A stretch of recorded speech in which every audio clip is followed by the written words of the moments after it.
बता दो। ये भारत देश का संविधान, यही पार्टी के लोग कहते हैं इस संविधान को हम नहीं मानते हैं। कौन सा संविधान? जो आजादी के समय ये संविधान लागू हुआ, और वो संविधान है क्या? देखिए, आपने सुना होगा धर्म का नाम।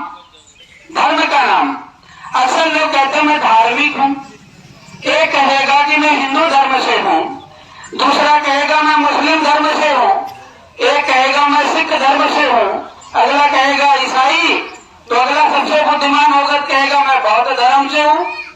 ले लड़ाई पे लड़ाई चल रही नहीं चल रही है। वो कहता मेरा धर्म बड़ा है, वो कहता मेरा धर्म बड़ा है, वो कहता मेरा धर्म बड़ा है। कभी हमने ये प्रयास किया कि हमारा धर्म क्या है? बताओ, एक थानेदार का धर्म क्या होता है? बताओ, एक थानेदार का धर्म क्या होता है? जब आप FIR, एक दादी जी चली जाए अगर FIR लिखवाने, तो इनसे प्यार से बात करके सबसे पहले कुर्सी पे बिठाना ही उसका सबसे प्राथमिक धर्म है कि नहीं है?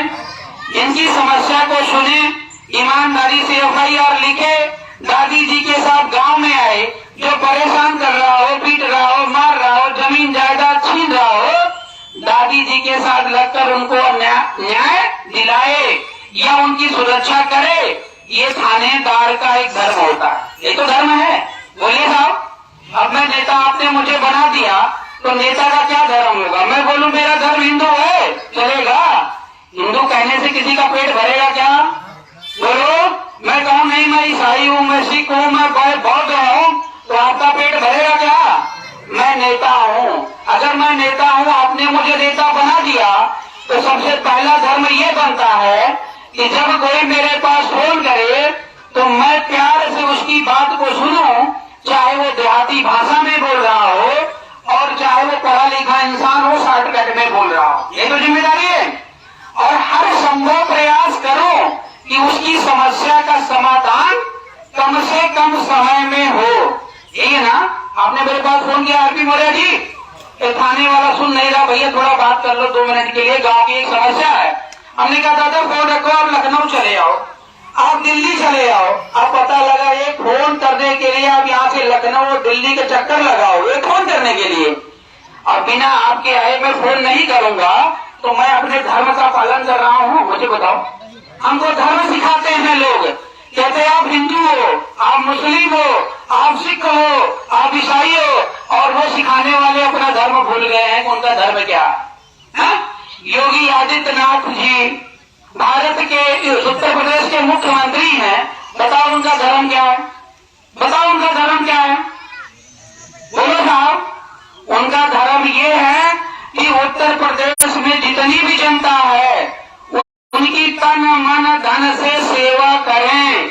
और अगर गांव के लोग ये कहें कि नहीं मुझे अभी तत्काल योगी आदित्यनाथ जी से बात करनी है, तो तत्काल बात होनी चाहिए। उनकी नहीं होनी चाहिए? होनी चाहिए ना। यही धर्म है ना उनका, यही धर्म है। मान लो अगर बात नहीं होती है तो समस्या का समाधान होना चाहिए। होना चाहिए नहीं होना चाहिए? अब आपके यहाँ पोर्टल चलता है, पोर्टल का नाम है जन सुनवाई पोर्टल। सुना है आपने? कभी कभी लोगों ने कंप्लेन किया होता, ऑनलाइन जो कंप्लेन होती है, जन सुनवाई पोर्टल। अब अगर थानेदार ने आपसे कहा कि दादाजी आपका FIR तो मैं लिख लूंगा, लेकिन 5,000 रुपए चाहिए, ठीक है ना? तो 5,000 रुपए वो मांग रहा है थानेदार। अब सपोज करो मैं थानेदार हूँ थोड़ी देर के लिए, तो मैं क्या वीडियो बनवाऊंगा 5,000 मांगने के लिए? मैं धीरे से जाऊंगा, कमरे में जाऊंगा, कहूंगा 5,000 रुपए निकाल दे भाई, मैं तेरा FIR लिख लूंगा।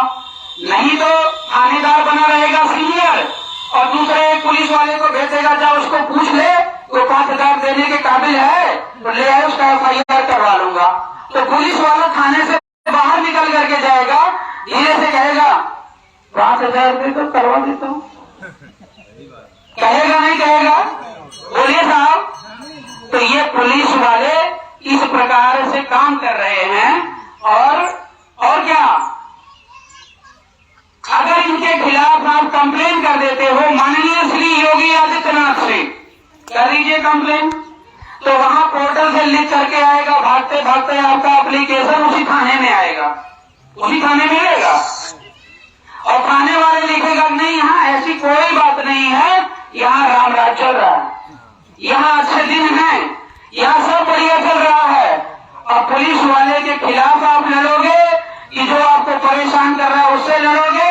और फिर उसके बाद सुनिए, लखनऊ से 5 बार 10 बार उसी समस्या के लिए फोन आएगा आपके पास।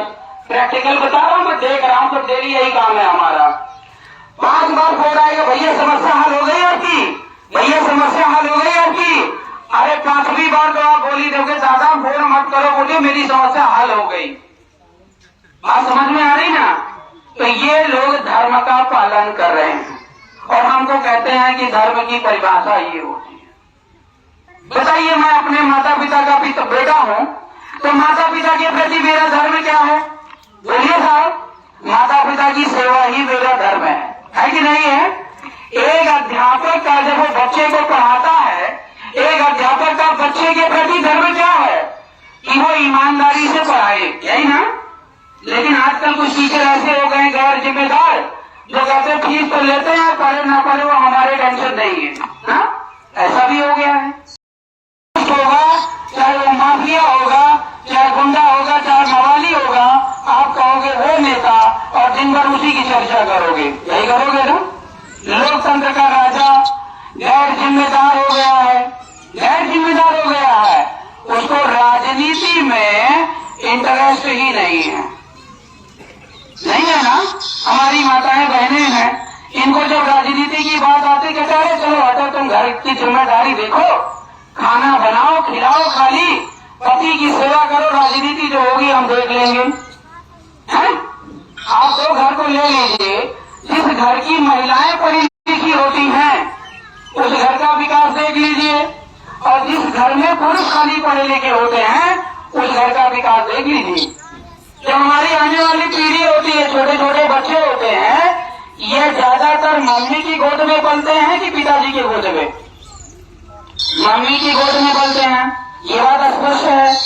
अगर मम्मी पढ़ी लिखी होगी, अंग्रेजी में बात करेगी, विज्ञान जानेगी, समाजशास्त्र जानेगी, तो अपने बच्चे को अंग्रेजी जैसा माहौल बनाएगी तो बच्चा अंग्रेजी सीखेगा। और जब बच्चा अंग्रेजी सीखेगा तो पढ़ लिख करके इंजीनियर डॉक्टर बनेगा, और जब इंजीनियर डॉक्टर बनेगा तो बहू कैसी आएगी? बहू भी पढ़ी लिखी आएगी। और बेटा अगर पढ़ा लिखा नहीं तो बहू कैसी आएगी? अनपढ़।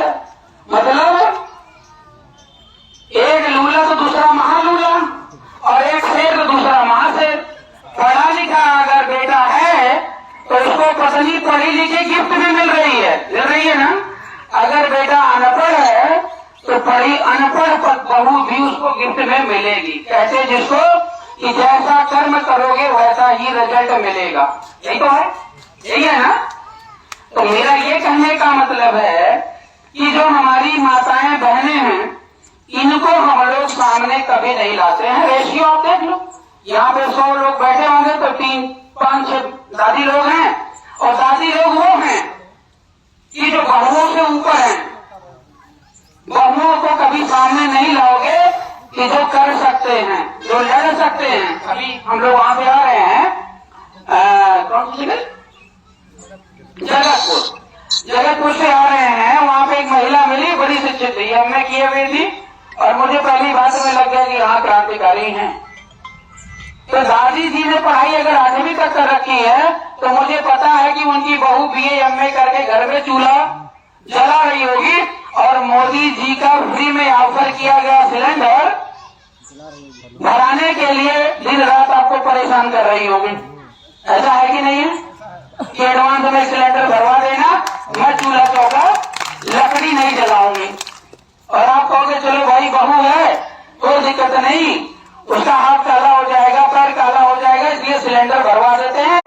चाहे मोदी जी 1000 का दे दें और चाहे 10,000 का दे दे, भरवाना तो भरवाना है। बहू की सुरक्षा के लिए इतना भी नहीं कर पाया तो कौन सा ससुर जी और कौन सा पति जी? भाई निष्ठा तो है ना परिवार के प्रति, है? अब थोड़ा से आगे आ जाइए। मैं ये कह रहा था कि जब हम लोग लोकतंत्र के राजा हैं, शेयर कहाँ होता है? करना तो होता राजा ही प्रधानमंत्री मुख्यमंत्री बनाएंगे ना, है। लाइव चल रहा है बेंच। कि चोर डकैत बदमाश बनाएंगे? आप मुझे बताइए। अगर हम लोग जरा सा अपना निर्णय ले लें कि हमको ऐसे नहीं ऐसे चलना होता है, नहीं तो नेता भी ऐसे ही चलेगा, शेयर करना लाइव में। नेता ऐसे ही चलेगा। देखिए, अगर यहाँ पे सारे लोग बैठे हुए मुस्लिम हैं, करना पड़ेगा। तो मुझे मजबूरी में मुस्लिम की भाषा बोलनी पड़ेगी। अल्लाह अकबर, इल्लल्लाह, पता नहीं क्या क्या, मुझे नहीं पता, ठीक है ना। और यहाँ पे सारे लोग हिंदू बैठे हैं, तो मुझे हिंदू की भाषा बोलनी पड़ेगी ना। मजबूरी है, नहीं तो आप वोट ही नहीं देंगे, आप नाराज हो जाएंगे, यही ना। अगर सारे लोग यहाँ पे भ्रष्टाचारी बैठे हैं, तो यहाँ पर भी भ्रष्टाचारी ही आएगा। नहीं दिया तो भी भ्रष्टाचार कहेगा मैं सबसे बड़ा भ्रष्टाचारी हूँ। आपसे पूछो भैया आपने कितना खाते हैं डेली? कहें हम जो डेली 500 रुपए का उल्लू बनाते हैं, तो मैं कहूंगा मैं 5000 का उल्लू बनाऊंगा, तो आप कहेंगे मेरा सरदार आ गया, यही ना। तो मेरा ये कहने का मतलब है कि जैसा समाज होता है वैसा ही नेता बनता है, वैसा ही नेता बनता है। और ये हमारे समाज और गैर जिम्मेदारियों का परिणाम है कि आज उत्तर प्रदेश का मुख्यमंत्री योगी आदित्यनाथ, जिसको जो है किसी आश्रम में होना चाहिए, और हमारे देश के नरेंद्र मोदी माननीय प्रधानमंत्री जी, ऐसे लोग देश का संचालन कर रहे हैं जिनको धर्म की परिभाषा तक नहीं पता है। आप ऐसा मत लीजिएगा, सच्ची बात कड़वी होती है, और वो बड़े ऊंचे पद पे, मैं तो छोटा सा प्राणी हूँ, लेकिन उनके चलते अगर मेरा शोषण हो रहा है तो मैं ऐसे ऊंचे पद को लात मारता हूँ। क्यों लात मारता हूँ? क्योंकि वो अपने धर्म से भटक गए हैं। अब बताता हूँ नरेंद्र मोदी का धर्म क्या है। ये देखो, एक छोटा सा बच्चा है ना, यहाँ बैठा हुआ है कुर्सी पर, और ये छोटा सा बच्चा भारत माता की संतान है। बोलो, हम लोग कहते हैं नहीं भारत माता की, अभी साहब बोलेंगे, हर तक दिल तक अंतर आत्मा तक आवाज आती है भारत माता की। ले, हमने नहीं कहा जय बोलो, लेकिन सबके मुंह से निकल गई बात। तो बात ये है कि वो भारत माता है कहाँ? भारत माता है कहाँ? अगर कोई ढूंढ के लाओ तो हम थोड़ा उनसे मिलना चाहते हैं, क्योंकि वो बहुत परेशान हैं और करा रही हैं, रो रही हैं, बिलख रही हैं। तो अगर यह देश हमारी भारत माता है, तो ये जो बच्चे हैं, आप हैं, हम हैं, उसी भारत माता के तो संतान हैं, बता दीजिए। और हमारी भारत माता के संतान के साथ पुलिस वाला गद्दारी करता है, पैसे लेता है, घूसखोरी करता है, गलत तरीके से परेशान करता है ना। तो जब भारत माता के संतान के साथ गद्दारी करता है, तो भारत माता के बेटे के साथ गद्दारी करता है, तो भारत माता के साथ भी तो गद्दारी हुई। और भारत माता के साथ तो गद्दारी करता है, उसको क्या कहते हैं? उसको क्या कहते हैं भैया? उसको कहते हैं देशद्रोही, देशद्रोही। तो ऐसे नेता इस देश में हैं जो हमारे भारत माता के संतान के साथ लगातार गद्दारी कर रहे हैं और देश को पतन के रास्ते पर जा रहे हैं। और वो आपके बीच में नेता के रूप में आते हैं और कहते हैं मैं आपका हितैषी, लेकिन काम उनका देशद्रोही का है कि नहीं है? मानते हैं ये बात को? और इसीलिए मैं कह रहा हूँ, दावे के साथ कह रहा हूँ, 75 साल हो गया, अगर हर साल एक एक समस्या का समाधान हुआ होता तो 75 समस्या का समाधान हो जाता नहीं हो जाता? लेकिन आए दिन लगातार मैं देख रहा हूँ समस्याएं बढ़ती जा रही है। घट रही हो तो मुझे बताओ, देश की समस्याएं बढ़ रही हैं कि घट रही हैं? बढ़ रही ना। आप ही लोग बताइए। राजा, मैं तो प्रजा हूँ साहब, मैं तो सेवक बनना चाहता हूँ, इसलिए क्योंकि हमारे राजा परेशान हैं और राजा की सेवा करना हमारा धर्म है। तो आप जो निर्णय लीजिएगा उसी में हम भी एग्री हैं। अगर आप खुश हैं तो हमें परेशान होने की जरूरत ही क्या है? क्यों साहब? अगर आप लोगों को अधिकार मिल रहा है, पुलिस वालों को रुपया दे करके आप खुश हैं, फर्जी FIR FIR करवा करके कोई आपको जेल भेजना चाहे तो जेल की रोटी खाने में अगर खुश है तो हम भी खुश हैं, क्या करेंगे। जब राजा ही नहीं मुझे इजाजत देगा कि भैया तुम मेरी सेवा करो, तो जबरदस्ती किसी की सेवा हो सकती है। और मेरे पास तो इतना रुपया भी नहीं है, पैसा भी नहीं है कि मैं खर्च करके पूरे भारत देश को एक ही झटके में संभाल लूं। तो वो भारत देश के जो प्रधानमंत्री हैं उनको ये पता नहीं है कि मैं इस भारत माता का सबसे बड़ा सेवक हूं, और भारत माता की जो संतानें हैं उन संतानों का मैं पिता हूं। योगी आदित्यनाथ उत्तर प्रदेश के पिता है कि नहीं है, बोले है ना। तो पिता की क्या जिम्मेदारी होती है मुझे बताना पड़ेगा, माता पिता की क्या जिम्मेदारी होती है मुझे बताना पड़ेगा। कभी कोई पिता ऐसा होता है कि दिन में 20 कपड़े बदले और हमारे संतान उसको जो है दिन भर फटे और नंगे पैर घूम रही हो, कोई ऐसा बाप है? बोलो। मैं कहता हूँ जो बाप होता है, असली पिता होता है, वो फटी बनियान पहन के घूमता है? और अपने बेटे को IAS PCS up to date और कोट और पजामे पैंट में देखना चाहता है। यही है ना असली बाप, यही है ना। तो असली बाप कहाँ है इस देश का, बताइए मुझे। सीधा सीधा समझिए, मैं किसी की आलोचना नहीं चाहता हूँ, राजनीति को समझिए। दादी जी को, माता जी को ये पता होगा, ये लोग गाना गाती होगी पहले, अभी भी गाती होगी, सोने की थाली में जौ परोसो, ऐसा गाती नहीं गाती है? मुझे तो ज्यादा याद नहीं, बचपन में सुना था मैंने। तो सोने की थाली में जौ परोसो, या हमारे दादाजी जो बड़े लोग यहाँ पर हैं, युवा साथी लोग भी हैं, ये लोग जानते हैं एक जमाना ऐसा था कि जब हमारा देश सोने की चिड़िया थी, ठीक नहीं थी। आज भी लोग कहते हैं इतिहास गवाह है, और हमारा देश सोने की चिड़िया नहीं, हमारा देश विश्व गुरु था। विश्व गुरु, विश्व गुरु जानते हैं?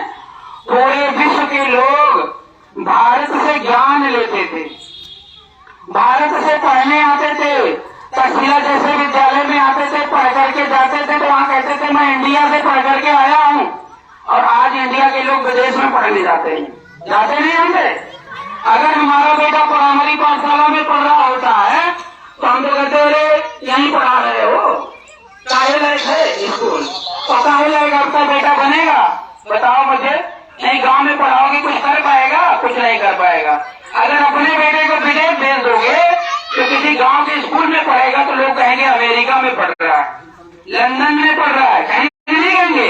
और जब वहां से लौट के आएगा तो इज्जत सम्मान को देते हैं। मतलब जो हमारा स्वाभिमान था देश का वो बिक गया, बचा कुछ नहीं है। हमारा देश उस समय सोने की चिड़िया हुआ करता था। सोने की चिड़िया का मतलब चिड़िया नहीं था, सोने की चिड़िया का मतलब पूरे विश्व में जितना सोना होता था उस सोने का आधा सोना भारत में होता था। और भारत के ही नहीं, पूरे विश्व के सबसे जो बड़े शासक रहे हैं सम्राट अशोक महान का नाम आपने सुना होगा, सुना है नहीं सुना है?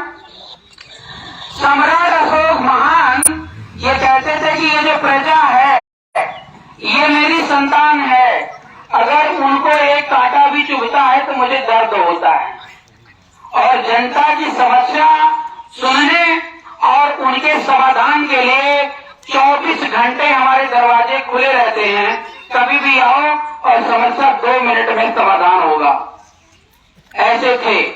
तो पहले तो उन्होंने क्या किया, उन्होंने कहा लाठी डंडे से काम करेंगे और मार के, पीट के, ठोक के, बजा के लोगों को लाइन पे ले आएंगे। तो जब पहली बार राजा बने तो जानते हो क्या हुआ था? उनके यहाँ पे उनका एक बड़ा भाई था सुसीम। तो सुसीम जो होता है वो अधर्मी होता है। अधर्मी का मतलब जो बुरे काम करे, हिंदू मुस्लिम सिख ईसाई से नहीं। ये जो पुलिस वाला पैसा लेता वो महाधर्मी है। जो उत्तर प्रदेश का मुख्यमंत्री बन गया और जिम्मेदारियां नहीं निभा रहा वो महाधर्मी है।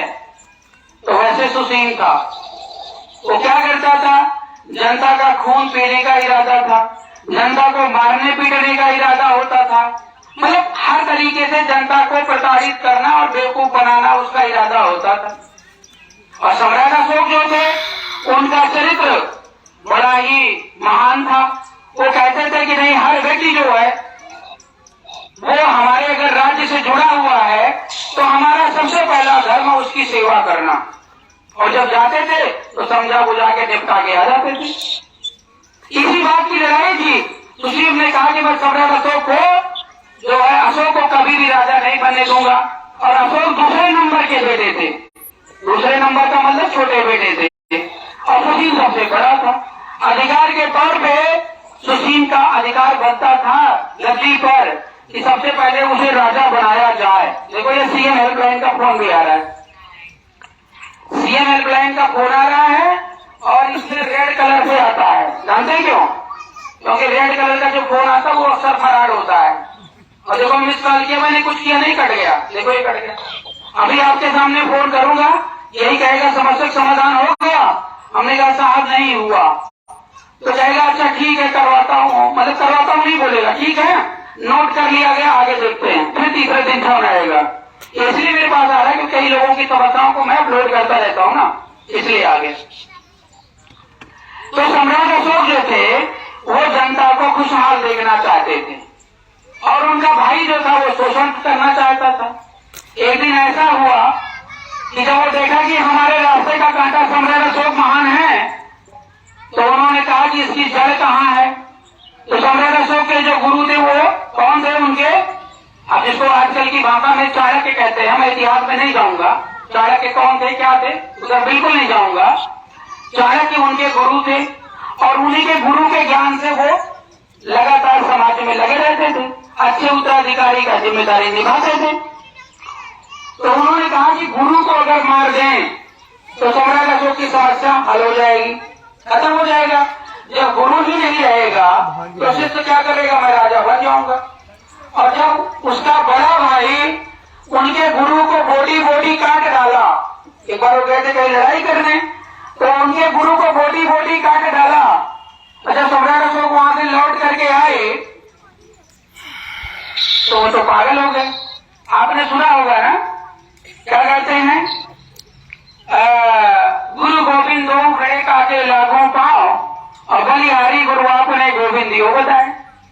गुरु बड़े या भगवान, जब इस पर आप आओगे तो भगवान ने कहा कि बेटा मैं बड़ा नहीं हूं, बड़े गुरु हैं। हमने तो तुम्हें बना दिया, हमने तो तुम्हें बना दिया, पैदा कर दिया।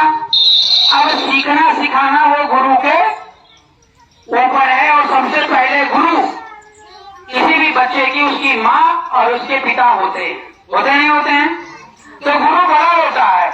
अब आप देख लीजिए, अगर गुरु का रोल ना हो, एक बच्चे को आप घर में रखो और दूसरे बच्चे को गांव में जंगल में भेड़ बकरियों के पास छोड़ आओ, तो वो बच्चा कुछ दिन में म्याऊ म्याऊ की आवाज करेगा नहीं? जैसे वो बकरी बोलती है, कैसे बोलती है मैं बोल नहीं पाऊंगा, लेकिन वो बकरी की भाषा बोलेगा नहीं बोलेगा। तो गुरु का प्रभाव है। और जो बेटा या बेटी या बच्चा बकरी की भाषा बोलेगा, उसका भविष्य क्या होगा मुझे बताओ। आज मैं आपके लिए सोच रहा हूँ, समाज के लिए सोच रहा हूँ, तो किसी गुरु ने मुझे परवरिश दी होगी ना, किसी गुरु ने मुझे सिखाया होगा ना बेटा धर्म क्या होता है, किसी गुरु ने बताया होगा बेटा जिम्मेदारी क्या होती है, और जब तुम काबिल हो तो घर में मत बैठना, बाहर निकल करके अभियान छेड़ देना। किसी गुरु ने मुझे सिखाया होगा ना, तभी हम आपके भले के लिए, समाज के भले के लिए निकल पड़े।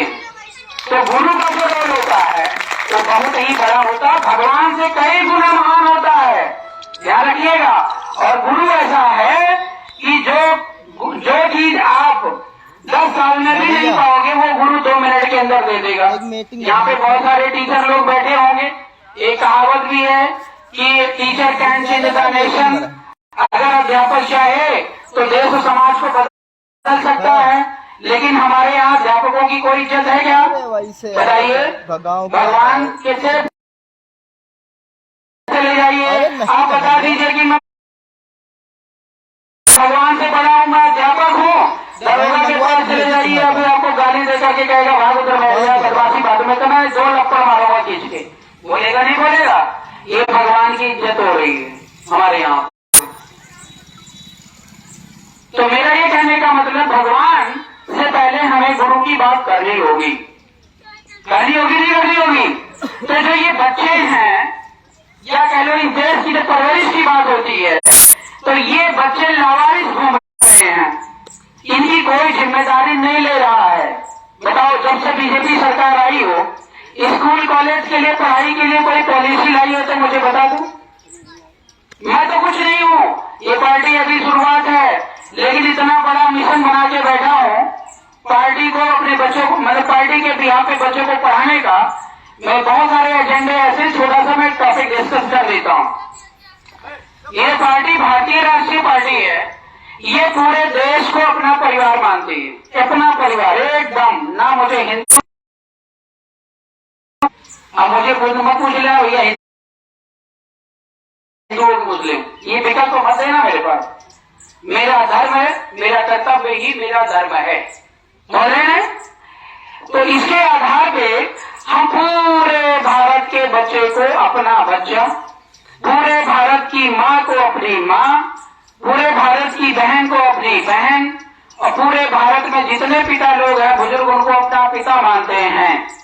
ये कहते नहीं है, कह नहीं रहे हैं। आरपी मौर्य मेरा नाम है, लगभग 15 साल से मैं समाज सेवा में हूँ, और 15 साल पहले का भी वीडियो उठा के देखना, ऑडियो उठा के देखना।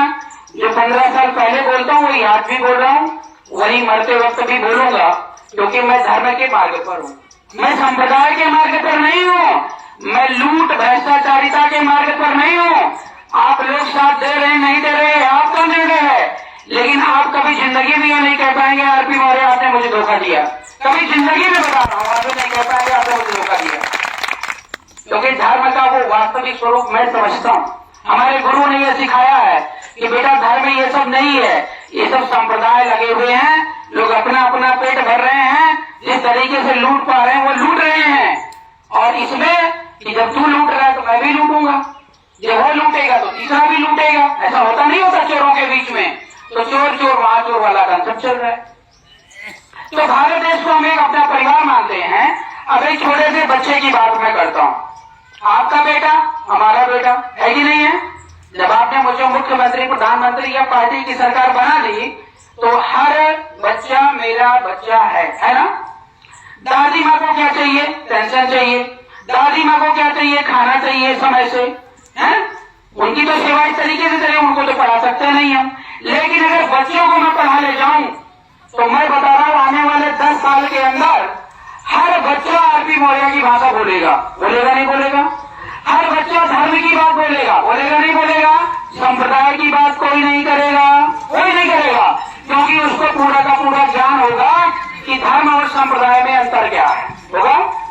हमने कहा कि मैं आपके बेटे अर्थात अपने बेटे है, तो आपका बेटा रजिस्टर में, अपना बेटा तो जिम्मेदारी के आधार पे है। इन बच्चों को 5वीं क्लास के बाद जब 6ठी क्लास में जाता है तो हम ले लेते अपने पास, आ जाओ बेटा हम आपको पढ़ाएंगे। मम्मी पापा का साथ छोड़ दीजिए, क्योंकि मम्मी पापा दिन भर कमाने खाने में बिजी हैं, उनके पास टाइम नहीं है, और टाइम नहीं है तो पढ़ाएंगे नहीं। दूसरी बात, हर मम्मी पापा उस लेवल पे पढ़े लिखे नहीं है, जो पढ़े लिखे हैं वो नौकरी में बिजी हैं, यही है ना? तो हमने आपके बच्चे को गोद ले लिया, और गोद लेने के बाद 6वीं क्लास से लेकर के उस बच्चे को पूरा पढ़ाने की जिम्मेदारी, छोटे खर्चे से लेकर बड़ी खर्चे तक की जिम्मेदारी उठाएगी ये बीआरपी सरकार, ठीक है ना? अब एक बच्चा बोलता है कि सर मुझे अमिताभ बच्चन से बड़ा हीरो बनना है, तो उसको मुंबई भेजेंगे ना? मुंबई भेजेंगे ना? उसको एक्टिंग सिखाएंगे ना? बोलो, अमिताभ बच्चन से कंपटीशन कराएंगे ना? लेकिन अगर आपका बच्चा अभी बोल दे तो आप मुंबई भेज पाओगे? जब आप मुंबई देखे ही नहीं हो तो कैसे भेजोगे? आपका अमिताभ बच्चन से संपर्क ही नहीं है तो कैसे आप उनके कंपटीशन में दिखाओगे? बोलो, आपका बच्चा सपना लिए गांव में नेता अभिनेता बनने के सपने देखता देखता देखता देखता उसी खेत खलिहान में रह जाता, मतलब प्रतिभा मुरझा गई, किसी को फिक्र नहीं है। आपके बेटे ने बोला पापा मुझे आईएएस अधिकारी बनना है, तो आईएएस अधिकारी के लेवल का माहौल और पढ़ाई तो चाहिए, क्या गांव में पढ़ाई का माहौल मिलेगा? बोलो, जब पापा जी 8वीं नहीं पढ़े तो बेटे को आईएएस कैसे बनाएंगे? मेरे पिताजी की मैं बात बताऊं, मेरे पिताजी ने कहा बेटा पैसा तो मैं खर्च करूंगा, जो तुम्हें पढ़ना है वो पढ़ लो, झूठ है। मैं क्या पढ़ूं, क्या पढ़ूं मुझे बताओ। हैं? एक ने बोला इंजीनियरिंग कर लो बड़ा अच्छा है, एक ने बोला डीएम बन जाओ बड़ा अच्छा है, एक ने बोला टीचर बन जाओ अच्छा है। क्या क्या बन जाऊं? इधर जाता हूं तो 5 साल तैयारी करता हूं डीएम के लिए, फिर सोचता नहीं अच्छा नहीं है, टीचर बनता हूं, इधर आता हूं, हमारी जिंदगी तो ऐसे टाल मटोल। गुरु मिला नहीं उस तरीके का कि बेटा ऐसी पढ़ाई, क्योंकि मैं उदाहरण इसलिए दे रहा हूं क्योंकि समाज में ऐसा है कि प्रॉपर गाइडेंस बच्चों को नहीं मिल रही है।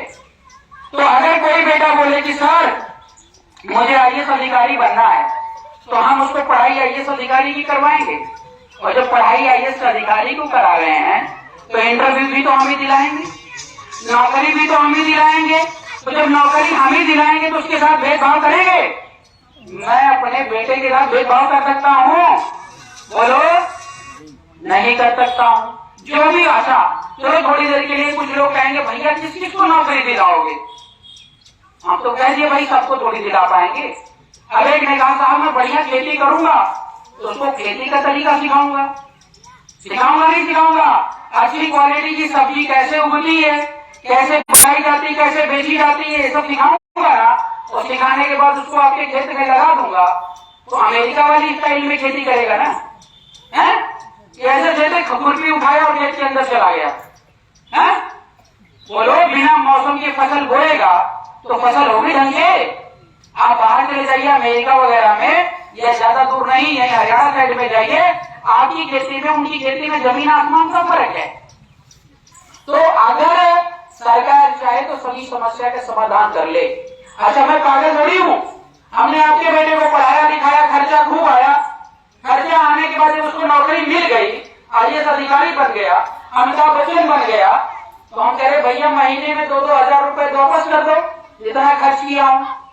बोलो साहब, तो आम के आम गुठलियों के दाम, अगर हम 2000 रुपए मांगेंगे तो 5000 रुपए देगा नहीं देगा?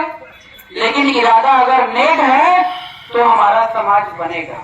आज मैं आपके बीच में बोल पा रहा हूँ, इसका मेन कारण है पढ़ने लिखने का। अगर मैं पढ़ा लिखा नहीं होता तो ये सब चीजें समझ में नहीं आती और शादी विवाह कर लेते। हम दो हमारे 10 में लगे रहते, हम दो हमारे 10 में लगे रहते, और उसके बाद अपने भाई से लड़ते कि 1 भी इंच की जमीन हम आपको देंगे नहीं, 1 भी इंच अपने हिस्से की जमीन हम नहीं देंगे। और भाई अगर थोड़ा ज्यादा बना लेता या हमारी पत्नी लड़ लेती तो दोनों भाई आपस में खूब लड़ते, और एक घर में 4 घर, 4 घर से 44 घर, 44 घर से 520 घर। यही तो हो रहा है ना आजकल, बंटवारा हो रहा नहीं हो रहा है। मतलब हम लोग 1 रुपए को 10 रुपए में तब्दील नहीं कर रहे हैं, ना सोच रखते हैं। हम 1 रुपए को 4 भागों में बांटने के लिए दिन भर लड़ते रहते हैं। सच्चाई यही है ना? सोचो, गांव घर घर की समस्या तो यही है ना। उत्तर प्रदेश के मैं कलकत्ता से वाकिफ हूँ, सारी चीजें नहीं बोलूंगा तो बहुत समय लगेगा। तो मैंने ये कहा जो मेरी पढ़ाई वाला प्रोसीजर है, जो हमने कहा बच्चों को गोद ले लेंगे लेकिन पढ़ा लिखा करके आपको समर्पित कर देंगे, फिर आपकी सेवा करेगा, तो किसकी सेवा करेगा? आपकी सेवा करेगा? बोलो, आप ही करेगा। तो हम क्या है, हम किस लिए पढ़े? आपकी सेवा तो करेगा, मेरी भी सेवा करेगा। क्यों करेगा? हमने कहा बेटा धर्म का प्रचार करना, माता की सेवा करना, घूस मत लेना, पैसे मत लेना, भ्रष्टाचार से दूर रहना। तो जब समाज में डीएम बनकर बैठेगा तो घूसखोरी करेगा? फ्री में उसको नौकरी मिल गई तो घूस लेगा? कभी नहीं लेगा। तो हमारा काम हो रहा नहीं हो रहा है? तो देश सेवा भी हो रहा है, और 2-2 हजार उसको लौटाने में भी कोई दिक्कत नहीं है। और इसका सबसे बड़ा फायदा आप जानते हो क्या है? इसका सबसे बड़ा फायदा देश की अमीरी में है। अगर यहाँ पे सारे लोग बैठे हुए जितने भी लोग हैं उनको उनकी महीने की अगर इनकम 10-10 लाख है ना, तो उसी आधार पे देश विकसित राष्ट्र की तरफ बढ़ता है।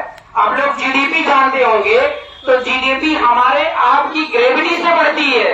हम जितने भिखमंगे होंगे, हम जितने कमजोर होंगे, हम जितने ही जो अनपढ़ गवार होंगे, उतना ही हमारा देश ही अनपढ़ गवार होगा नहीं होगा? हमारी वैल्यू से देश की वैल्यू को नापा जाता है। आज जितने भी पढ़े लिखे लोग हैं या ईमानदार लोग हैं, सच बता रहा हूँ आपको, भारत देश में नौकरी नहीं करना चाहते हैं, भारत देश में नहीं रहना चाहते हैं, विदेशों में चले जाते हैं और यहाँ जितनी सैलरी मिलती है उसका 10 गुना वहां पे कमा रहे हैं, 10 गुना कमा रहे हैं। मैं बता रहा हूँ, उनको देश से मतलब नहीं, उनको अपने से मतलब है। तो ये होती है जिम्मेदारी। तो अब इस जिम्मेदारी को निभाने के लिए मैं आपको बता दूं, बाबा साहब भीमराव अम्बेडकर को आपने पढ़ा होगा। बाबा साहब भीमराव अम्बेडकर ने कहा, सत्ता हर ताले की चाबी होती है, सत्ता हर ताले की चाबी होती है। तो सभी लोग जानते हैं, बाबा साहब को कुछ लोग तो पढ़े होंगे ना, सत्ता हर ताले की चाबी होती है। तो सत्ता का मतलब हम ये नहीं कह रहे कि आप ही नेता बन जाओ, हम ये कह रहे हैं कि आप नेता बनाओ। आप नेता चुनो मत, आप नेता बनाओ। जब आप नेता बनाओगे तो वह नेता आपके लिए काम करेगा, करेगा नहीं करेगा। अब जैसे ये कार्यक्रम आप लोगों ने आयोजित किया, इसमें मेरा 1 भी रुपए नहीं लग रहा है, 1 भी रुपए नहीं लग रहा है, सत्य है, ये सब आपको पता होगा। तो आप नेता बनाने की तरफ आगे बढ़ रहे हो। तो जब भी आरपी मौर्य आपके गांव में आएगा तो आपके चरणों में रहेगा नहीं रहेगा, मुझे बता दीजिए, रहेगा नहीं रहेगा। जो आप कहोगे वो करेगा कि नहीं करेगा। अब आप सोचो भैया कि नहीं करेगा आरपी मौर्य जी, जब आप जीतने लगोगे तो हम देखेंगे या सोचेंगे। तो जब जीतने लगेंगे हमें क्या पता कि आपने वोट दिया कि झूठ बोल रहे हो। लेकिन अगर आप नेता बनाने की ठान लेते हो, हमें यहाँ पे बुला करके अपने विचार रखने या हमारे साथ लगने की बात करते हो, कल को आप मुझे वोट नहीं दोगे तो भी हम कहेंगे आपने मुझे वोट दिया है, कहेंगे नहीं कहेंगे। तो मेरा निवेदन है कि नेता बनाओ अगर अपनी समस्या का पूर्ण समाधान चाहते हो तो, ठीक है। अब देखो अक्सर यहाँ पे जितने लोग होंगे SC ST OBC से ही होंगे। उदाहरण के लिए मैं आपको बता दूं कि 75 साल हो गया भारत देश के अंदर 2 ही पार्टी ऐसी है जो दिल्ली में विराजमान होती है, या तो कांग्रेस और या तो बीजेपी। उनके बाप की खेती हो गई है। लेकिन जो हमारे शूद्र समाज की बात अगर करें, स्पेशली आ जाए टॉपिक पे जिसको शूद्र बोला गया है, अगर हम शूद्र हैं तो बोला शूद्र दिल्ली मत आना, उत्तर प्रदेश में रहना, दिल्ली की कुर्सी भी नहीं मिलने वाली है आपको। वो कुर्सी जहाँ पे मेन बैठता है उसके नीचे तुम रहना, लेकिन मुख्य कुर्सी पे मत बैठना शूद्रों। ये शूद्र का काम है। वो हमें शूद्र कहता है और हमने मान लिया कि हम शूद्र हैं, हमने मान लिया हम शूद्र हैं। तो मन के सोचे कहते नहीं, मन के जीते जीत है और मन के हारे हार। जब हमने ये सोच लिया कि मैं शूद्र हूँ, मैं कुछ कर ही नहीं पाऊंगा, तो जैसा सोचोगे वैसा बन जाओगे। आप सोचोगे कि मैं सम्राट अशोक हूँ, मैं सब कुछ कर सकता हूँ, देश की सत्ता को संभाल सकता हूँ, राज कर सकता हूँ, लोगों को न्याय अधिकार सम्मान दिला सकता हूँ, तो दिल्ली का दरवाजा खुल जाता है आपके लिए और आप लड़ने के लिए तैयार हो जाते हैं। लेकिन जब आपने सोचा कि नहीं मैं शूद्र हूँ तो शूद्र हूँ, जब ऐसी सोच है तो आप उन्हीं को मुख्यमंत्री प्रधानमंत्री बनाते रहोगे जो आपका रात दिन शोषण कर रहे हैं और अधर्मी के रूप में यहाँ पे काम कर रहे हैं, दिन में 20 कपड़े बदल रहे हैं और आप उन्हीं के मान सम्मान में लग करके उन्हें ही इस देश का कर्णधार समझ रहे हैं। ये बहुत बड़ी गलती आप कर रहे हैं। तो भारतीय राष्ट्रीय पार्टी जो है वो इस देश में जितनी समस्या है उन सारे समस्याओं को समेट चुकी है। क्यों? मैं किसी पार्टी से बिलोंग नहीं करता, न मेरा पेशा नेतागिरी का है और न मेरा शौक है, न मेरा शौक है, ये मेरी मजबूरी है। आपकी तरह मेरी माताजी भी हैं, उनके नाम पे फर्जी FIR हो गया, वो घर में बैठी हुई हैं, उनके नाम पे हमारे विरोधी ने फर्जी IFR कर दिया कि हमारे घर में घुस करके मारी और पीटी है। अब भारतीय संविधान में कानून चल रहा है तो कानून के मुताबिक जाके जमानत करानी पड़ती है, तारीख लगती है तो कोर्ट में जाकर हाजिरी देनी पड़ती है। मतलब जज अंधा है, पुलिस वाला अंधा है, दिखाई नहीं दे रहा किसी को। और मेरी माँ अगर परेशान है क्या करूं? मैं अपनी माँ की समस्या के समाधान के लिए 1-2 लाख रुपए जज को देकर के निपटा लेंगे, लेकिन जो ये पूरे भारत देश की माँ परेशान है उसके लिए क्या तरीका? हमारे पास कितने लाख रुपए हैं, कितने जज को पैसे देंगे बताइए आप हैं? उसके लिए समस्या का समाधान ये है। मैं जानता हूं भारत देश की हर तीसरी माँ रो रही है, हर तीसरी माँ परेशान है। उस समस्या के समाधान के लिए निकलना और दमदारी से अपनी बात रखना और आपके अधिकार सम्मान के लिए लड़ना, ये मेरी शौक नहीं, मेरी मजबूरी है। नहीं तो आने वाली जो पीढ़ी है, आने वाली जो पीढ़ी वो यही कहेगी कि आरपी मौर्य जब ऐसा हो रहा था और तुम जैसा बुद्धिमान व्यक्ति इस पृथ्वी पर था तो क्या कर रहा था? कहते नहीं, अपराध करने वाला जितना बड़ा अपराधी होता है उससे बड़ा अपराध सहने वाला अपराधी होता है। गलत का विरोध हमेशा होना चाहिए, चाहे वो आपके घर में हो और या समाज के या घर के बाहर हो। होना चाहिए नहीं होना चाहिए? तो भारत देश के अंदर मैं बता दूं वास्तविकता, भारत देश के अंदर कोई भी ऐसी पार्टी नहीं है कि जो आपको अपना संतान मानती है। जब संतान नहीं तो सेवा कैसा? उदाहरण आप देख लो, स्वामी केशव प्रसाद मौर्य जी बीजेपी में हैं, खूब सेवा की है, खूब सेवा की है ना लगातार भाई। एक तो मौर्य जाति ऐसी होती है कि वो मूली की तरह जो है क्या होती है, नरम और साफ सुथरी होती है। अन्य लोग भी हैं, ऐसी बात नहीं करूंगे, लेकिन मैं अगर केशव प्रसाद मौर्य की बात करें तो बीजेपी में रहकर बड़ी ईमानदारी से सेवा कर रहे हैं। उनको कुछ नहीं पता और न चालाकी पता, न कुछ पता, न काज पता। हमारे बदायूं जिले में गए और बोले कि भैया मुख्यमंत्री बनाओगे, विधायक बनाओगे? सब लोगों ने कहा नहीं, मुख्यमंत्री बनाएंगे। चाहे वोट एक तरफ से दे दो। अब उनको वोट दे दिए भाई। अब वो मुख्यमंत्री बनने की जब कंडीशन आई तो केशव प्रसाद मौर्य हो गए पीछे। अब आप ये सोचो, जब भारतीय जनता पार्टी आपकी पार्टी है ही नहीं है, कैसी पार्टी मुझे बताओ? आपने बनाई है क्या? भारतीय जनता पार्टी किसी ने बनाई हो तो मुझे बताओ, हाथ उठाओ। कोई नहीं बनाया। तो जब आपने बनाया नहीं तो पार्टी आपकी कैसी हो गई? और जब पार्टी आपकी नहीं तो कैसे आपने सोच लिया कि मेरे समाज का या मेरे घर का बेटा बेटी को नेता बनाएंगे? वो इस्तेमाल करेंगे, नेता कभी नहीं बनाएंगे, कभी नहीं बनाने वाले। कांग्रेस आपकी पार्टी है तो मुझे बता दो, कांग्रेस है आपकी पार्टी? कौन है कांग्रेस के घर परिवार का? राहुल गांधी, सोनिया गांधी और क्या नाम है, प्रियंका गांधी। ये लोग जब आते हैं तो आप लोग एक खलिहान से छोड़ करके अपना हंसिया कुदाल दौड़ पड़ते नेताजी आए। काहे के नेताजी भाई? उनसे कम पढ़े लिखे भैया क्या? उनसे कम पढ़े लिखे ये लोग जो बैठे हुए हैं क्या? लेकिन हमने देश को उनकी बकौती के नाम कर दिया है क्या? 75 साल हो गए माता जी, बता रहा हूँ। दिल्ली का रास्ता अभी खुला नहीं है, दिल्ली का रास्ता बंद है। और हम कहते हैं कि नहीं भैया देश में सब बढ़िया चल रहा है, सब बढ़िया चल रहा है।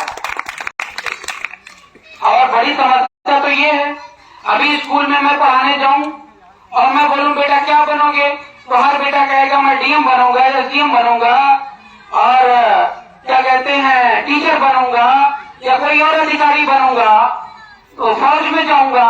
लेकिन कोई नेता, कोई बच्चा ये नहीं बोलता है कि मैं नेता बनूंगा। बोलो, कभी बोला है? कोई बच्चा नहीं बोलता है, क्योंकि हमारी सोच को मार दिया गया है कि तुम सब कुछ करना लेकिन नेता मत बनना।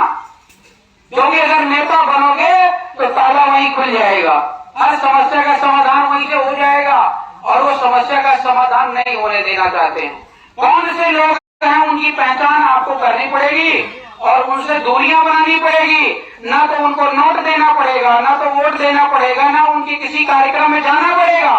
किसी भी प्रकार का जब सपोर्ट नहीं करोगे तो काहे का नेता? खत्म।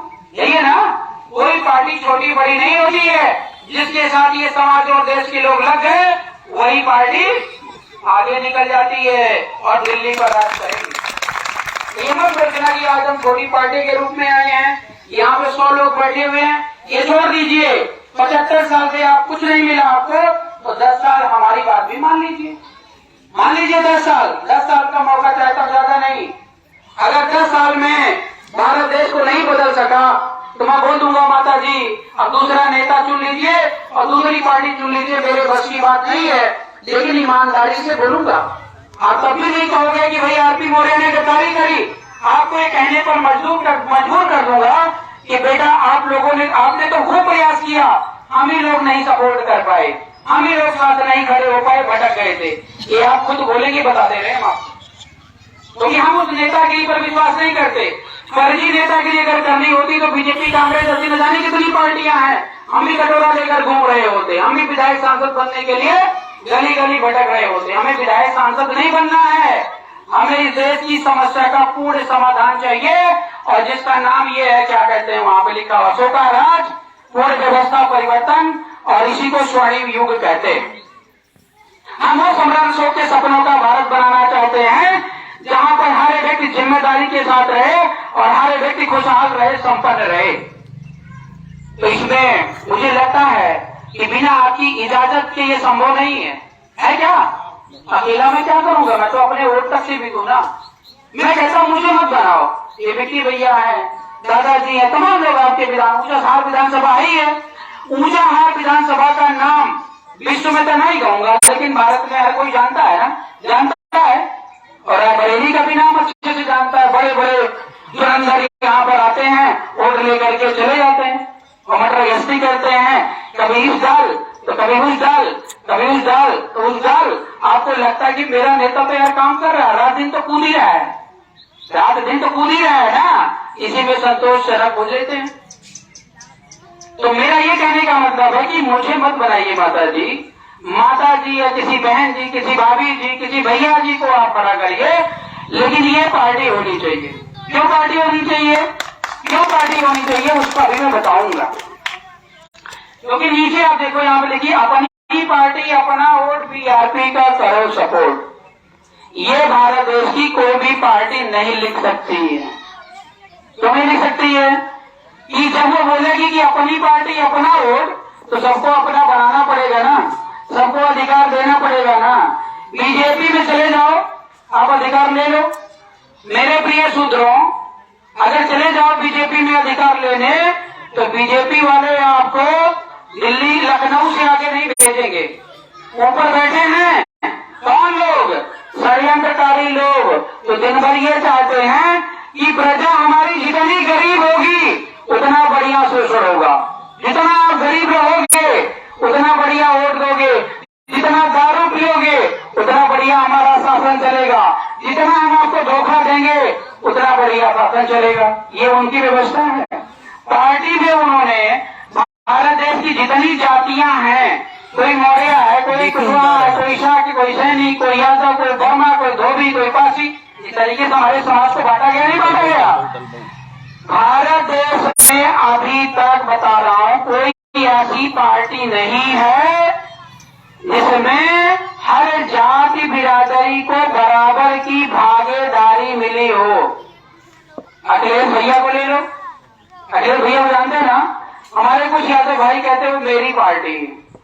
हम कहें अखिलेश यादव जो अपने बाप चाचा के नहीं हुए तो तुम्हारे होंगे? बोले साहब, संभव है? मायावती को देख लो, मायावती अकेले एक मालकिन बन के बैठी हुई है पार्टी की, है कि नहीं है? और उदाहरण आपके सामने है, आपके समाज से ही एक नेता या दो नेता, माननीय श्री बाबू सिंह कुशवाहा जी, माननीय श्री स्वामी प्रसाद मौर्य जी, बताओ बीजेपी समाज को बसपा में क्या नहीं दिया? बोलो, आप लोगों ने भी सपोर्ट किया, वोट किया, सहयोग किया कि पार्टी आगे बढ़े, आगे बढ़े, और पार्टी बढ़ी भी, 4 बार मुख्यमंत्री बनाई, उसके बाद चेन टूट गई। क्यों टूट गई? क्योंकि बाबू सिंह कुशवाहा ने जब अपने समाज का अधिकार मांगा तो मायावती बोली कि गेट खुला है, निकल लो यहां से। स्वामी प्रसाद जी ने जब अपने अधिकार की बात करी तो बोले दरवाजा खुला, तुम भी निकल लो, हम देख लेंगे। तो ऐसा कहाँ होता है? ऐसा पार्टी में होता है क्या? ऐसा कंपनी में होता है। कंपनी में जो व्यक्ति उसके मालिक के अनुसार नहीं चलता है, उसके लिए दरवाजे खोल दिए जाते हैं। ऐसा आपने तो जानते होंगे कंपनी के बारे में। तो ऐसी ही पार्टियां यहाँ कंपनी के तौर पर चलती हैं, और कंपनी का उद्देश्य समाज सेवा, देश सेवा नहीं होता है। कंपनी का उद्देश्य होता पैसे कमाना और धंधा अपना बरकरार रखना, यही उनका है। अगर ऐसा नहीं होता तो जानते हो हर जाति बिरादरी को बराबर का अधिकार मिलता है।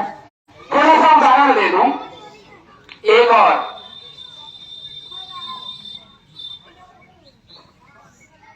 हमारे मौर्य समाज के एक बहुत ही कद्दावर नेता है, जिसका नाम मैं अभी ले रहा था, स्वामी प्रसाद मौर्य जी।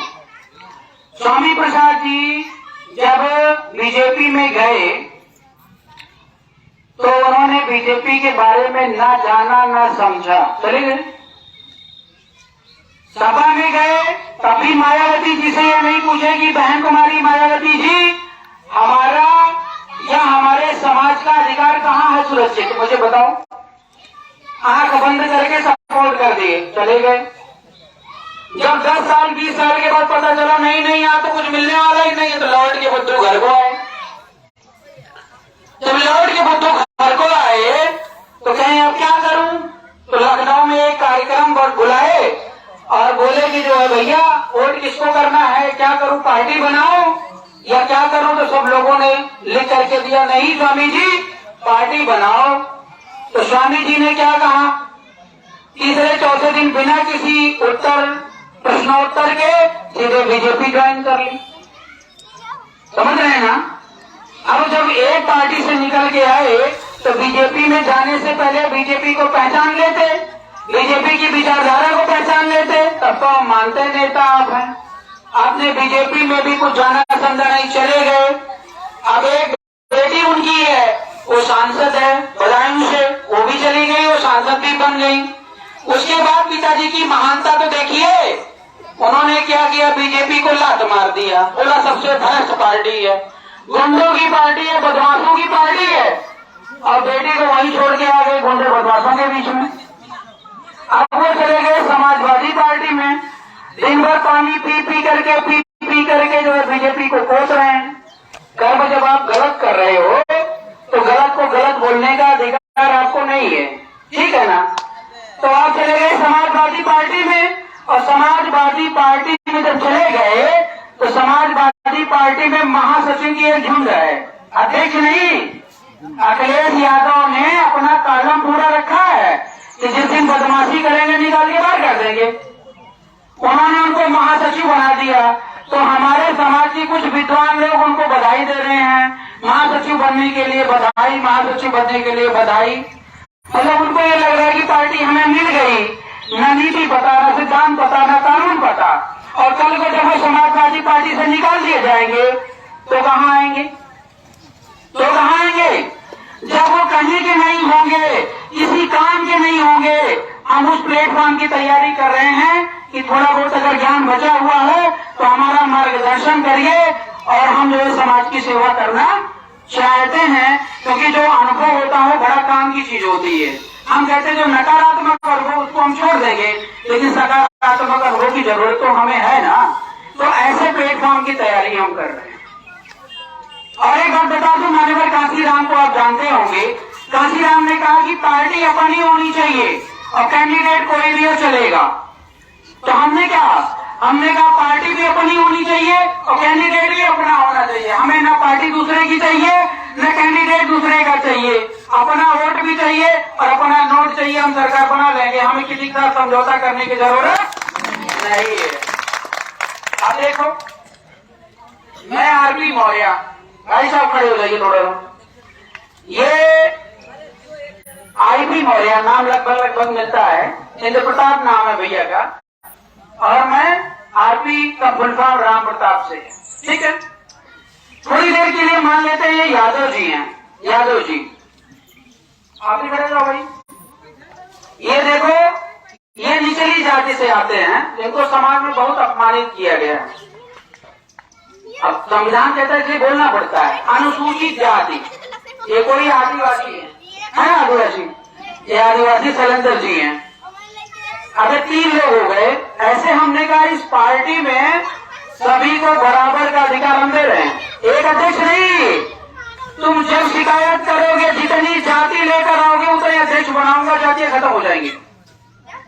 जितनी जाति लेकर आओगे, जितने जातीय उन्माद फैलाओगे, उतने अध्यक्ष बनाएंगे, उतनी भागीदारी देंगे। आप जितना बंटवारा करोगे हम उस बंटवारे को तोड़ देंगे और इस गड्ढे को पूरा कर देंगे। थोड़ी देर समझिएगा। ये यादव जी हैं, यादव मौर्य में बड़ी लड़ाई चल रही है आजकल। मौर्य जी कहते हैं मैं अखिलेश यादव को सपोर्ट नहीं करूंगा। यादव कहते हैं वो तो मेरी पार्टी है, हम उसको छोड़ के नहीं जाएंगे, जबकि उनकी पार्टी नहीं है। अखिलेश यादव से बोलो कि अखिलेश यादव स्वामी प्रसाद मौर्य को राष्ट्रीय अध्यक्ष बना दीजिए और अपने संविधान में जगह दे दीजिए। आरपी मौर्य आज स्वामी प्रसाद मौर्य के पीछे लग जाने को तैयार है। आप दिलवाइए भागीदारी उनकी पार्टी में। कोई भी पार्टी में भागीदारी नहीं चलेगा, देगा। और इतने दिन से जो है खेती चल रही है, उस खेती को कोई बेकार नहीं करना चाहेगा। तो हमने एक यादव जी को राष्ट्रीय अध्यक्ष बनाया, एक मौर्य जी हो गए, एक छोटी जाति के हो गए। तीनों मिल करके अगर एक साथ एक प्लेट में जब खाना खाएंगे तो हमारा समाज भी तो एक प्लेट में खाएगा। बोलो, खाएगा नहीं खाएगा? एक दूसरे से अगर रोटी बेटी का संबंध करेंगे तो समाज भी करेगा। हम मौर्य समाज से तो मैंने कहा भैया यादव जी, मौर्य समाज की जिम्मेदारी मुझे दे दो और तुम यादव के हो तो यादव समाज की जिम्मेदारी संभालो। ये भाई साहब पासी समाज से हैं तो पासी की समाज की जिम्मेदारी संभाल ले, अगला कोई आदिवासी की संभाल ले, अगला कोई बर्मा आएगी तो बर्मा की संभाल ले। तो समस्या का समाधान है। हम न किसी को आगे देखना चाहते हैं और न किसी को पीछे देखना चाहते हैं, है कि नहीं है? और हम लोगों ने जातीय नेतृत्व दे दिया इस पार्टी में, कहीं पर भी सिंगल पढ़ाई नहीं है। आरपी मौर्य ने जो संविधान लिखा उस संविधान को आप पढ़िएगा, पप्पू भैया से मंगाइएगा, नहीं तो आपके पास होगा। आप लोग देखिएगा, उसने आरपी मौर्य ने अपने लिए एक लाइन भी नहीं लिखी है, अपने लिए एक लाइन भी नहीं बनाई है। क्यों नहीं बनाई है? क्योंकि हम चाहते हैं कि मुझे भी परमानंद की प्राप्ति हो, मुझे भी आनंद की प्राप्ति हो, मुझे भी सुख मिले। और वो सुख दो प्रकार से मिलता है। एक सुख ये होता है कि दूसरों को बेवकूफ बनाकर पैसे लूट लीजिए, और एक सुख ऐसा होता है कि देश के लिए कुछ कर दीजिए, कर गुजरिए। तो हम उस परमानंद की बात कर रहे हैं, उस आनंद की बात कर रहे हैं। तो इस भारतीय राष्ट्रीय पार्टी में देश के जितने भी छोटे बड़े तबके हैं सभी को बराबर का अधिकार दिया गया है। जो पार्टी में आएगा, अच्छा काम कर रहा है, उसको पार्टी कभी निकाल नहीं सकती है, उसके साथ कभी अन्याय नहीं हो सकता है, उस समाज के साथ कभी भेदभाव नहीं हो सकता है। इसलिए हम लोगों ने ये नारा दिया है, अपनी पार्टी अपना वोट बीआरपी का करो सपोर्ट। ये बात समझ रहे ना? अच्छा, जैसे आपका ऊंचाहार विधानसभा है, इस ऊंचाहार विधानसभा से कैंडिडेट यादव जी उतरे या मौर्य जी उतरे या कोई और उतरे, जब आप इस पार्टी का कैंडिडेट जिताओगे तो ये आपका ही कैंडिडेट होगा, आपके वोट से ही जीतेगा, आपके ही नोट से जीतेगा, काम आपका करेगा। ये पार्टी का मिशन है। अगर उस लाइन लेंथ से भागता है तो 2 मिनट में उसका रास्ता साफ हो जाएगा, वो न पार्टी में रहेगा न आपकी सेवा करने के काबिल रहेगा। और सेवा का जो भाव है, आने वाले दिनों में मैं आपको स्पष्ट बता दूं कि गली में नेता ढोड़े नहीं मिलेंगे। ये आरपी मौर्य का संकल्प है। जो आजकल सूट फूट लेकर नेता 20-20 गाड़ियां लेकर के चलते हैं ना, गली में नेता ढोड़े नहीं मिलेंगे। जो ईमानदार व्यक्ति होगा, अच्छा होगा, न्यायप्रिय होगा, सम्राट की तरह समर्पित होगा, वही कहेगा मैं नेता बनूंगा। पैसे कमाने के लिए कोई नेता नहीं बनेगा, ध्यान रखना। कोई पैसे कमाने के लिए नेता नहीं बनेगा। क्या करना है? इनकी सुख सुविधाओं को छीन लीजिए, जितना मिल रहा है, जितनी सुविधा मिल रही है वो खत्म कर दीजिए। मैं देखो कोई विधायक लड़ने नहीं जाएगा, कोई नहीं लड़ने जाएगा, तो अपने खेत खलिहान में बिजी हो जाएंगे। लेकिन ऐसा तब होगा कि जब अच्छे लोग सत्ता में बैठेंगे, अच्छे लोगों की पहचान होगी, अच्छे लोगों का सपोर्ट होगा। यही बात है ना? और सब कुछ जादू जो है ना, वो आपके इसी अंगूठे में है, इसी अंगूठे में है और आपकी इस बुद्धि में है। सभी को आपने अवसर दिया, कई बार आए गए, और हम लोग एक स्वाभिमान की लड़ाई लड़ रहे हैं, एक सम्मान की लड़ाई लड़ रहे हैं। तो उस स्वाभिमान और सम्मान और भारत माता की रक्षा के लिए लड़ रहे हैं, तो उसमें बराबर की भागीदारी आपकी निश्चित होनी चाहिए। और जब कोई व्यक्ति सेवा करने के भाव से निकलता है तो उसको बहुत कष्ट उठाने पड़ते हैं। थोड़ा सा उदाहरण बता दूं। काम भी हो रहा, ज्यादा समय निकलना भी मुझे है। हमारे बड़े भाई साहब गांव के प्रधान हैं, ठीक है। हमारे गांव में ठाकुरों का बड़ा बोलबाला था। ठाकुर जानते हैं? ठाकुर इधर भी होंगे। मैं किसी जाति को अपमानित नहीं करूंगा, ठाकुर में भी अच्छे लोग हैं, ठाकुर में बुरे लोग भी हैं, मौर्य में भी अच्छे लोग हैं, मौर्य में भी बुरे लोग हैं, अन्य जाति में भी अच्छे लोग हैं, अन्य जाति में भी बुरे लोग हैं। मैं जातिगत बात नहीं कर रहा हूँ, लेकिन कुछ दबंग ठाकुरों का कब्जा है। जब से मैं पैदा हुआ और जानने लायक हुआ तो हमारे गांव का कोटा उन्हीं के हाथ में, कोटा जानते हैं, राशन की दुकान, और प्रधानी उन्हीं के हाथ में थी। तो क्या करते थे, जब कोई कॉलोनी आ रही है तो 30 लाख 20,000 40,000 उनके अकाउंट में भेज दो। जब कोई राशन की दुकान पे जाता मिट्टी का तेल लेने, अब तो खैर नहीं मिलती, या चीनी लेने, तो देखता कि कौन कैसा है। अगर वो थोड़ा दबंग टाइप का तो उसको दे देता, अगर कोई गरीब हो तो उसका डिब्बा उठा के फेंक देता, कहता आज नहीं 3 दिन के बाद आना। ऐसे कर लेता था। और 40 साल से, मेरी उम्र 40 साल की नहीं हुई, लेकिन 40 साल से वो कोटा चला रहा था। हम लोगों ने क्या किया, सर्वे कराया, जाना समझा, और भैया ने हमारे इलेक्शन लड़े। पहली बार जब इलेक्शन लड़े तो ये बदमाशी करने में जीत गए। समर्थन हमारा था, लेकिन वोट उनका चला गया। कैसे? मारा दिया सब डलवाए, फर्जी वोट डलवाए, वोट कैप्चरिंग किए, हम लोग पूरी तैयारी नहीं कर पाए थे। दोबारा जब वोट पड़ा तो हम भाई कितनी बार हम बेवकूफी करेंगे, जब हमारे पास फुल दिमाग और बुद्धि है तो तैयारी तो करनी पड़ेगी। अब हमें कल को भारत देश का प्रधानमंत्री बनाना है तो क्या 2 दिन के अंदर सोच लेंगे? हमें साल भर पहले से सोचना पड़ेगा कि हम अपना प्रधानमंत्री बनाएंगे। तो हम लोगों के दिमाग में यह था कि गांव का प्रधान तो बनाएंगे, आज नहीं तो कल बनाएंगे। उसी आधार पर सेवा जारी थी। गांव वालों का पूरा सपोर्ट मिला, एक भी वोट फर्जी नहीं पड़ने दिया हमने, और आज भैया पूर्ण बहुमत के साथ जो है विधायक वो प्रधान है गांव के, ठीक है। अब पूर्ण बहुमत के साथ प्रधान है तो मैं आपको बता दूं प्रधान की समस्या क्या है। जब आप जाओगे तभी समस्या को महसूस करोगे। प्रधान को 5,000 रुपए मिलता है। प्रधान कोई है यहाँ पे तो बता देगा, भैया 5,000 से ज्यादा पाते हो तो बताइएगा मुझे। 5,000 में क्या होता महीने में प्रधान का खर्चा, मुझे बता दो। योगी जी लाख रुपए बांट रहे हैं और हमारे गांव के प्रधानों को 50,000 रुपए नहीं दे रहे हैं। अच्छा, जो प्रधान को 5,000, या आप हमारे साथ लगिए, मैं आपको भूखे पेट रखकर काम कराऊंगा, तो चोरी तो आप करोगे, बेईमानी तो आप करोगे, बोलो। अब हमारे बड़े भाई साहब बड़े बुरे फंसे। 5,000 में जो है सेवा होती है, मिलता है, अब वो दिन भर गांव के पीछे लगे रहते हैं।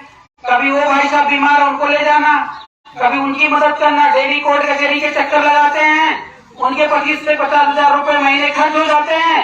5,000 रुपए किस काम का था? अपना खेत खलियान या गांव घर का जो काम होता था व्यक्तिगत, वो काम सारा बंद हो गया है। जिम्मेदारी बड़ी चीज है।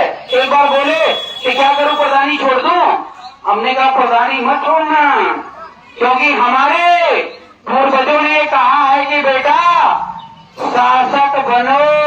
अभी तो प्रधानी की बात हम कर रहे हैं, अभी हमें इस प्रधानी से राजधानी तक जाना है, और ये सफर हम अपने गांव से शुरू कर दिए हैं। कभी आप हमारे गांव में जाइएगा, वहां पे असली रामराज आपको देखने को मिलेगा। वो असली रामराज जो योगी आदित्यनाथ ने कहा था, जो प्रधानमंत्री नरेंद्र मोदी ने कहा था, असली रामराज वो नहीं था जो उन्होंने कहा था। असली रामराज ये है जो वहां पे लिखा हुआ अशोका राज। वो अशोका को ही बोल रहे थे राम, और उसी को डिफाइन किया कि रामराज आएगा। लेकिन आज वो रामराज स्थापित करने में असफल हैं। ऐसे लोगों को सत्ता त्याग देनी चाहिए। समय देश का और समाज का बर्बाद करने की जरूरत नहीं है। लेकिन मुझे पता है कि कभी भी दुष्ट और भ्रष्टाचारी जब गद्दी पर बैठते हैं तो वो सत्ता को धोखे की तरह इस्तेमाल करेंगे और वो कभी छोड़ेंगे नहीं। इसलिए हमें और आपको लग करके उनको सत्ता से बेदखल करना पड़ेगा, और ये जितनी जल्दी आप कर देंगे उतनी जल्दी आपके देश और समाज का उत्थान हो जाएगा। तो मेरे बड़े भाई साहब दिन भर लगे रहते हैं सेवा में, हम भी लगे रहते हैं जो मेरे से हो सकता है। गांव में पूरी शांति है, पूरी, सबको सब कुछ मिल रहा है, सरकार जो आता है वो सीधे डायरेक्ट जाता है। किसी को कॉलोनी बनानी है, किसी को कोई समस्या है, 1 रुपए गांव वालों को नहीं देना पड़ता है। मेरा ये वीडियो अगर हमारे गांव तक जाए तो गांव वालों को शिकायत है तो ऊंचा हार में आके बोल के आए, वीडियो जारी करें कि आरपी मौर्य वहां गलत बोल रहा है। मैं खुला चैलेंज करता हूँ गांव वालों को, अगर हमारे चलते 1 रुपए भी लिया गया हो तो। समझ रहे ना? तो ये होती है निष्ठा और त्याग और सेवा। और जब सेवा निष्ठा त्याग की भावना से आप आगे बढ़ते हैं तो लोभ लालच खत्म हो जाता है। ऐसे हमारे सम्राट अशोक महान थे और इसी भारत की धरती पर पैदा हुए विश्व गुरु तथागत गौतम बुद्ध की अगर मैं बात करूं तो उन्होंने इसी सेवा के लिए, समाज के उत्थान के लिए, समाज की समस्याओं के दुख को हरने के लिए अपना राजपाट छोड़ दिया था ना। और जब अपना राजपाट छोड़ दिया तो मेरे पास तो न राज है और न पाट है। 2-4 बीघे 50 बीघे खेत होंगे और घर द्वार अगर दे दूंगा हो सकता है कि तो कुछ लाख का हो घर द्वार, तो मेरे किस काम का है? बताइए, हमारे पूर्वजों ने अपना राजपाट छोड़ दिया तो हम छोटा सा घर खलियान नहीं छोड़ सकते हैं और अपना ये बहुमूल्य वोट जो है एक जगह नहीं डाल सकते हैं? डाल सकते हैं ना? तो जिम्मेदारी जब आप निभाएंगे, जिस दिन आप जिम्मेदारी से वोट देना शुरू कर देंगे, जिम्मेदारी से साथ खड़े होना शुरू कर देंगे, उस दिन जिम्मेदार नेता पैदा होगा। और जब जिम्मेदार पैदा होगा नेता, तभी आपके समस्याओं का पूर्ण समाधान संभव है। बस इसी के साथ मैं अपनी बात को विराम दूंगा, अभी लेट हो रहा है। और मैं चाहूंगा कि ये भारतीय राष्ट्रीय पार्टी से हर व्यक्ति इस विधानसभा का जुड़े, इस जिले का जुड़े, इस प्रदेश का जुड़े, इस देश का जुड़े। और भारतीय राष्ट्रीय पार्टी एक ऐसा परिवार हमने बनाया है जो डायरेक्ट आप कभी भी आरपी मौर्य से बात कर सकते हो। अगर मैं जिंदा हूँ तो डायरेक्ट आप मुझसे बात कर पाएंगे। ये आजीवन आपके लिए मैं खुली छूट देता हूँ। और अगर किसी कारण से मैं फोन नहीं उठा पाया तो 10 मिनट, 5 मिनट, 20 मिनट के अंदर फोन रिटर्न आएगा। और अगर मेरा कोई पदाधिकारी फोन उठाता है तो आप उसे डांट के बोलिए कि मुझसे आरपी मौर्य से बात करनी, डायरेक्ट बात कराओ, डायरेक्ट बात कराओ। और मेरा फोन मेरे पास रहता है, मैं किसी प्रोटोकॉल को नहीं मानता हूँ। और कुछ लोग बोलते हैं कि आगे भैया जब बड़े हो जाओगे, कर्मा आगे बढ़ जाएगा तो फोन उठाना बंद कर दोगे। देखिए, जब इरादा नेक हो तो हर समस्या का समाधान हो जाता है, और अगर इरादे में ही खोट हो तो हर समाधान समस्या बन जाती है। अब ज्यादा नहीं बोलूंगा, आप लोग राजा हैं और आप लोग मुझसे ज्यादा विद्वान हैं, इसलिए सभी माताओं बहनों, युवा साथियों से मेरी अपील है कि राजनीति बंद करो और काम की बात कर लेते हैं। जिस दिन आप काम की बात करोगे, धर्म के रास्ते पर चलने की बात करोगे, उस दिन ये देश फिर से सोने की चिड़िया बनेगा, फिर से ये देश पूरे विश्व में नाम करेगा। और जब विश्व में नाम करेगा तो हमारा देश ऑटोमेटिकली खुशहाल होगा। यहाँ ना भ्रष्टाचार होगा, ना आतंक होगा, ना व्यभिचार होगा, न शोषण होगा, न बलात्कार होगा। हर समस्या का समाधान ये हमारा धर्म है। हमारा धर्म न हिंदू है, हमारा धर्म न मुस्लिम है, हमारा धर्म न सिख है, हमारा धर्म न ईसाई न बौद्ध है। हमारा धर्म जनता की सेवा है। बस इसी का मैं अपनी बात को बुला देता हूँ। बहुत बहुत धन्यवाद। एक बार जोरदार तालियों के साथ समर्थन दीजिएगा अगर आप सभी को यह सर का वक्तव्य अच्छा लगा हो तो। जोरदार तालियों के साथ